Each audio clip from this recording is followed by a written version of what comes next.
Salut les potos, on se retrouve aujourd'hui pour la revue de l'épisode 5 de Machel, si je ne me trompe pas. Et oui, donc on est à la deuxième épreuve du tournoi de sélection de l'élu divin. Et c'est l'épreuve des cristaux, où tu dois détruire tous les cristaux d'une équipe pour l'éliminer. Et comme on l'avait fait à l'épisode précédent, nos deux Lascar, Mash et Dot, ont brisé les cristaux. Et donc il reste juste le cristal de Finn que les deux vont devoir protéger à tout prix. Ce qui nous amène donc à Finn, qui essaie de se cacher tant qu'il peut. Et on nous introduit un peu plus Carpaccio, si je me rappelle bien de son prénom, le mec aux cheveux roses, qui s'avère être un gars ultra OP. Mais ultra OP dans le sens que c'est notre level de OP en fait, parce que dans la foulée, on nous introduit le concept des baguettes maîtresses. En gros, il existe 13 baguettes maîtresses, et donc, genre, chaque baguette est vraiment genre ultra OP, tu vois. Et il s'avère que ce mec, Carpaccio, a une baguette maîtresse, comme par hasard, et ça le rend genre ultra OP. Bien sûr, donc, si tu veux, l'épisode a suivi, comment tu appelles ça, la structure narrative que tout épisode de Machel a quand on nous présente un personnage OP qui va devoir affronter Mash. C'est qu'au début, ils sont vraiment ultra OP jusqu'à ce que Mash le ridiculise. Sauf que ce que j'ai bien aimé dans l'épisode, c'est que cette fois-ci, on a été quand même dans le réalisme. Et que voilà, on n'est pas seulement resté sur la rivalité entre Mash et Carpaccio, mais on nous a aussi permis d'entrer en profondeur, si tu veux, dans le personnage de Finn. Finn, à la base, on a toujours vu un peu comme le sidekick de Machel, le raté. Mais il y a beaucoup plus à ça, quoi. Tu vois, oui, c'est un raté. Clairement, oui, c'est un raté. Mais on voit aussi qu'il fait l'objet de comparaisons constantes avec son grand frère, qui lui, en fait, est un génie. Bien sûr, c'est l'ex-élu divin, Reyn Ames, qu'on a pu voir à l'épisode 3. Et on a vu à quel point ce gars, c'était une machine de guerre. Je suis tombé amoureux de lui. C'est vrai, genre, je ne me cache pas. Mais voilà, donc on a vu que Finn, en fait, fait l'objet de beaucoup de critiques, fait l'objet de beaucoup de comment je pourrais dire ça, de diminution par rapport à son statut de petit frère de Reyn, parce que clairement, en fait, quand on les voit les deux, on dirait que c'est pas la même famille, quoi, tu vois. Parce qu'il y a un qui est ultra charismatique et l'autre c'est un raté, un poltron, un fuyard. Donc l'histoire de l'épisode, en gros, c'est que, en fait, Finn va devoir s'armer de courage contre un adversaire qui ne peut pas battre du tout pour pouvoir protéger le cristal et surtout protéger en fait la mine de son ami Mash. Parce qu'en vrai, le cristal, ils s'en foutent un peu. Hein. Ils s'en battent la couille du cristal. Parce que Finn, clairement, en fait, s'il pouvait ne pas être là, il ne serait pas là. Clairement, en fait, il voulait être partout, sauf la Finn. Mais vu qu'il est là, il a une mission à accomplir. Et vu que cette mission-là permettra de sauver Mash, il s'est dit, ah ben non, il doit tout donner. Même s'il affronte n'importe quel adversaire. Je pense que même si tu lui avais apporté Goliath ce jour-là, Finn aurait tenu jusqu'au bout.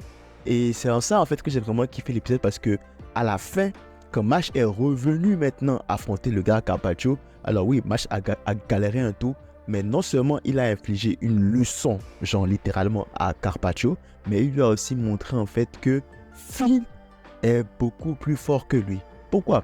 Parce que Finn, devant l'adversité, devant un adversaire qu'il croyait, qu'il savait impossible à toucher, impossible à battre, il a donné tout ce qu'il avait. Il est resté courageux, il n'a jamais fui.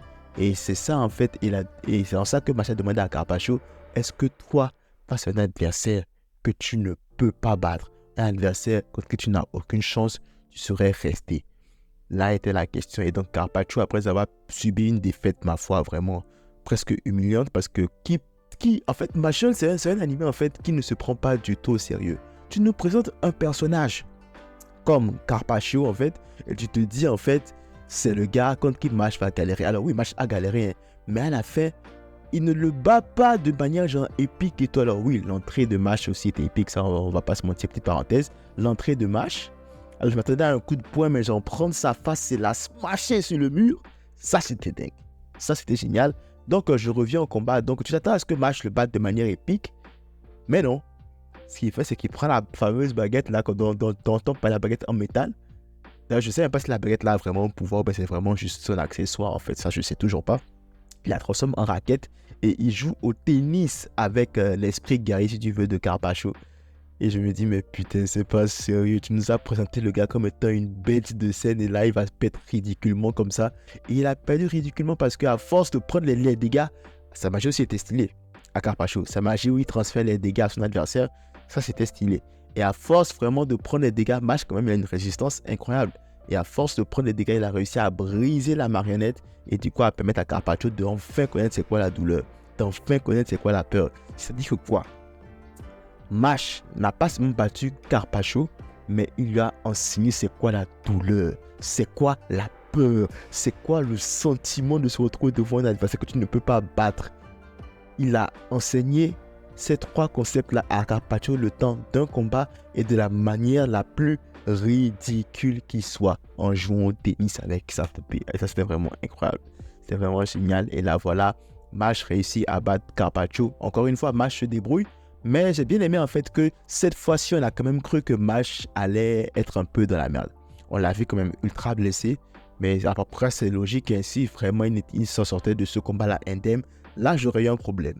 Mais heureusement, ils m'ont donné tort et ils ont respecté en fait la logique. C'est que normalement, dans un combat comme ça, où ton adversaire te transfère ses dégâts, clairement, tu ne vas pas t'en sortir indemne. Tu vas prendre des dégâts obligés.